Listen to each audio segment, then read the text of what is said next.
Hope you all are good, well, happy and healthy. बच्चों, आशा है आप सब लोग स्वस्थ होंगे और दिन रात अपनी पढ़ाई में व्यस्त होंगे। बच्चों, आज हम पढ़ेंगे व्याकरण में वर्ण विचार। और पिछले भाग में आपने पढ़ा था भाषा, और हमने वहां पर सीखा था कि भाषा वह माध्यम है जिसके द्वारा हम अपने मन के भाव और विचारों को दूसरों तक पहुंचाते हैं और दूसरों के भाव और विचारों को ग्रहण करते हैं। उसके बाद हमने भाषा में पढ़ा था भाषा के दो रूप होते हैं, पहला मौखिक, उसके बाद लिखित भाषा। ठीक है।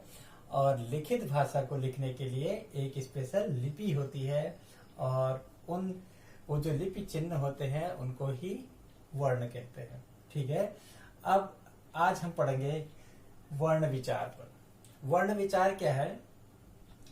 यह व्याकरण का वह भाग है जिसमें हम किसी भी भाषा के वर्णों के बारे में अध्ययन करते हैं, उनके जो वर्ण क्या होते हैं और उनके कितने भेद होते हैं, उनके मिलने से शब्दों का कैसे निर्माण होते हैं। जिस भाग में हम इसका अध्ययन करते हैं उसको वर्ण विचार कहते हैं।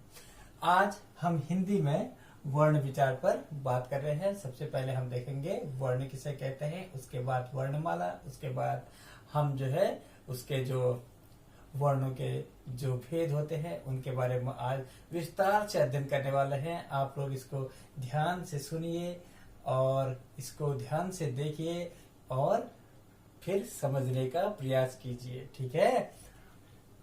और मैं जो पीडीएफ का काम आपको भेजूंगा और उसको आपको अपनी उत्तर पुस्तिका में साफ और सुंदर सी लेख में लिखना है। तो आइए हम पढ़ते हैं आज वर्ण विचार।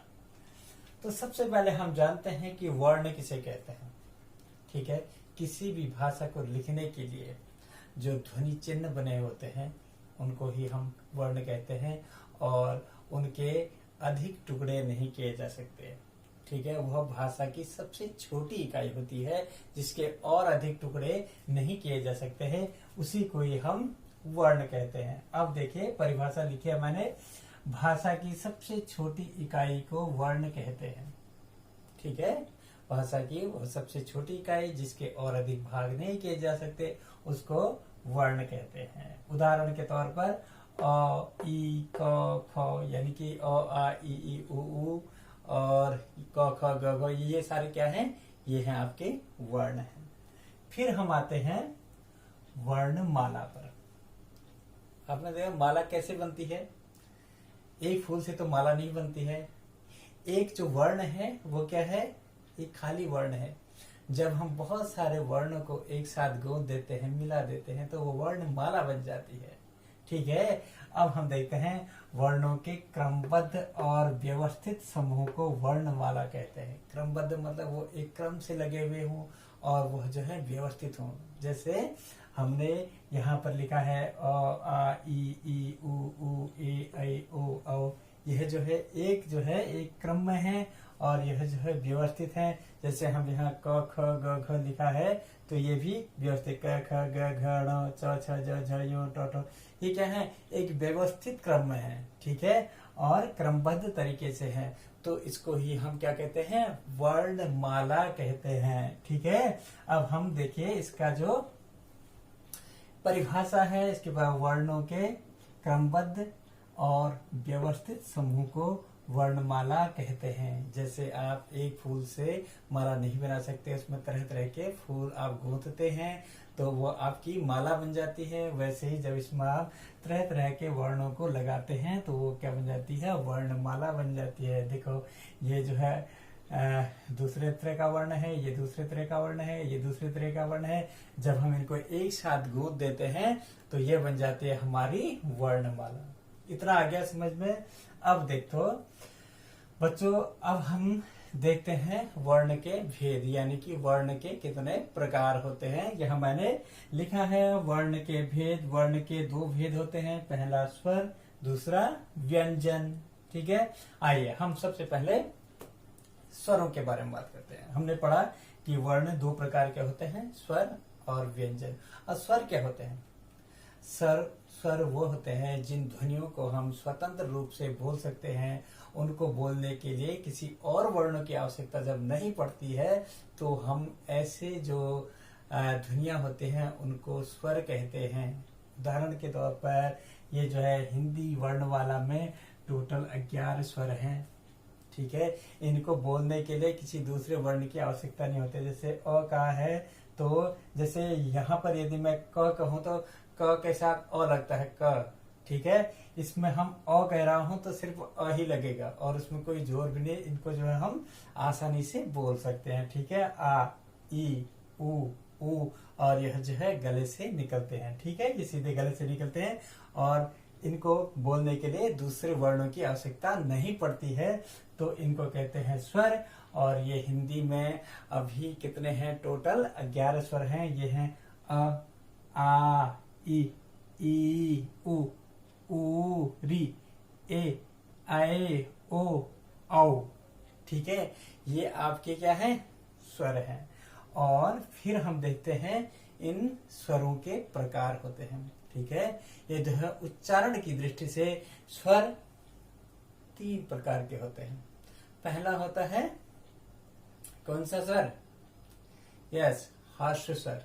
ठीक है, हास्य स्वर होता है जिनको बोलने में हम बहुत कम समय लेते हैं। उदाहरण के तौर पर अ, छोटी ई, छोटा उ, और री। ये जो है क्या है? हास्य स्वर हैं जिनको बोलने में हम बहुत कम समय लेते हैं। उसके बाद आते हैं दीर्घ स्वर।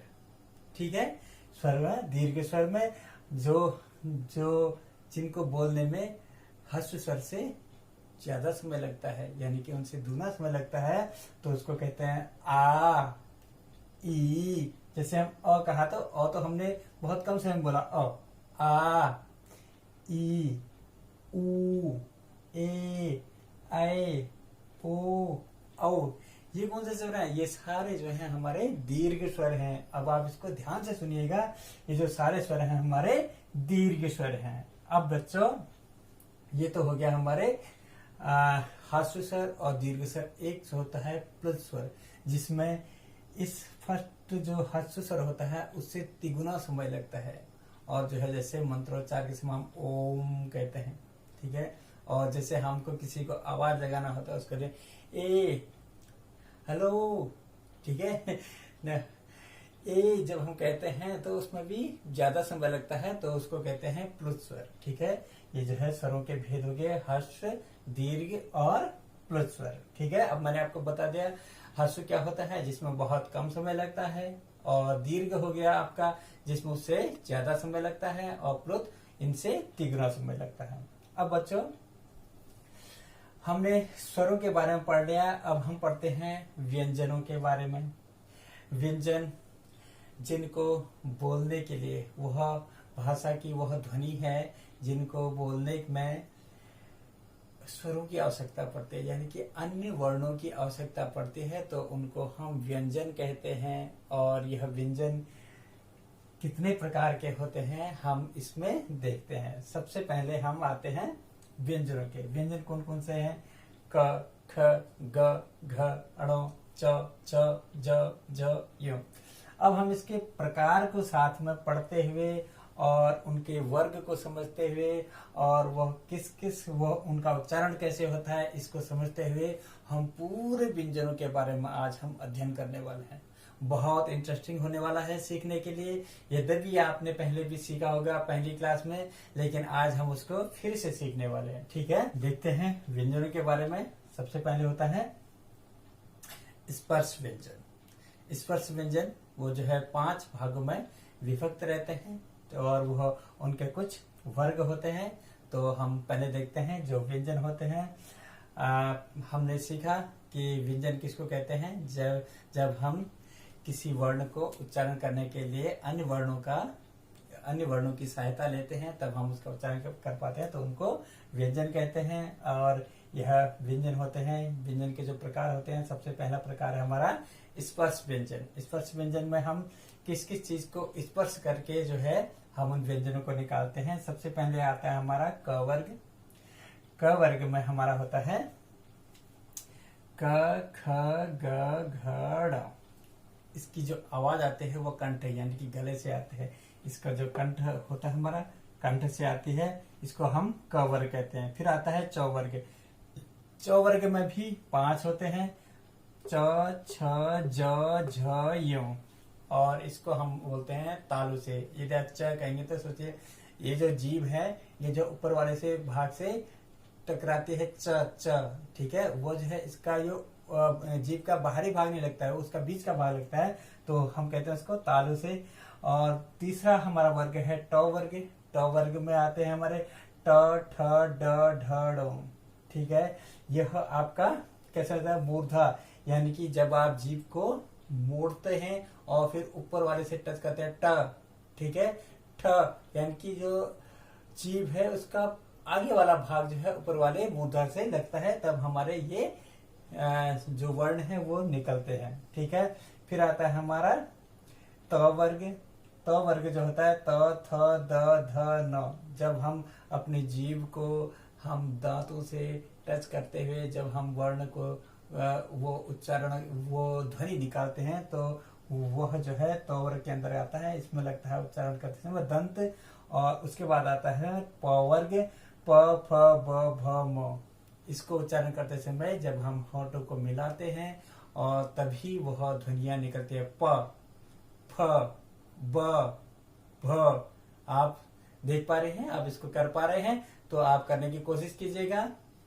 यदि आप प को यदि आप बिना होठ मिलाए बोलना चाहेंगे तो आप नहीं बोल पाएंगे, इसलिए जो है ये प वर्ग है। और इसमें जो स्पर्श व्यंजन होते हैं, ये टोटल कितने होते हैं, 25, यानी कि 5 25 25, ठीक है।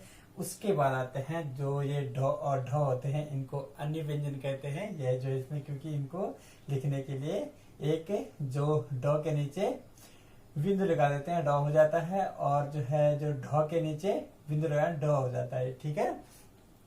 अब हम देखते हैं, उसके बाद हमारे आते हैं अंतस्थ व्यंजन। ये अंतस्थ व्यंजन ये होते हैं जो है दो वर्णों से मिलकर के बीच के मिलते हैं, वो जो है अंतस्थ व्यंजन होते हैं। जैसे य र ल व, ये 4 जो है अंतस्थ व्यंजन है। उसके बाद आते हैं उष्ण व्यंजन, जिनको उच्चारण करने से हवा के घर्षण से जो गर्म हवा होती है वो जो है बाहर निकलती है, तो इसलिए इनको उष्ण व्यंजन कहते हैं। ये होता है श, उसके बाद स।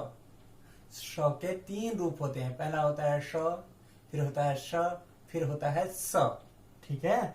ये जो है श, फिर उसके बाद है ह। ये जो है, ये जो 4 हैं ये हमारे उष्ण व्यंजन है। उसके बाद आते हैं संयुक्त व्यंजन, छ त्र और ज्ञ, छ त्र ज्ञ और स्र। ये जो है संयुक्त व्यंजन है। तो बच्चों, आज हमने पढ़ा व्याकरण में वर्ण विचार, वर्ण, और उसके बाद पढ़ा हमने वर्णमाला, और उसके बाद पढ़ा हमने स्वर, और उन स्वरों के हमने उच्चारण के आधार पर उनके प्रकार पढ़े, ठीक है। हमने पढ़े 3 प्रकार। सबसे पहले हार्श स्वर, उसके बाद दीर्घ स्वर, उसके बाद प्लुत स्वर, हमने उसका पढ़ा। उसके बाद हमने पढ़ा व्यंजन। व्यंजन में हमने व्यंजन के प्रकार पढ़े, कौन कौन से। सबसे पहले हमने स्पर्श व्यंजन। स्पर्श व्यंजन किसको स्पर्श करने से कौन सा उच्चारण निकलता है, ये भी पढ़ा हमने। सारे हमने वर्ग में बांट करके पढ़ा। और सबसे पहले हमने पढ़ा क वर्ग। क वर्ग में क ख ग घ ङ, च वर्ग में च छ ज झ ञ, ट वर्ग में ट ठ ड ढ ण, त वर्ग में त थ द ध न, प वर्ग में प फ ब भ म, फिर अन्य वर्ण ड और ढ। फिर हमने उसके बाद पढ़ा अंतस्थ व्यंजन। ये पढ़े आपने य र ल व, ये 4 होते हैं। और ऊष्म व्यंजन श श स ह। फिर उसके बाद हमने पढ़े संयुक्त व्यंजन छ त्र ज्ञ और स्र। तो बच्चों, ये था आज का पाठ, और आपको इसको अपनी उत्तर पुस्तिका में लिखना है, जो भी मैं PDF के माध्यम से आपको वर्क भेजूंगा। आज के लिए इतना ही, धन्यवाद।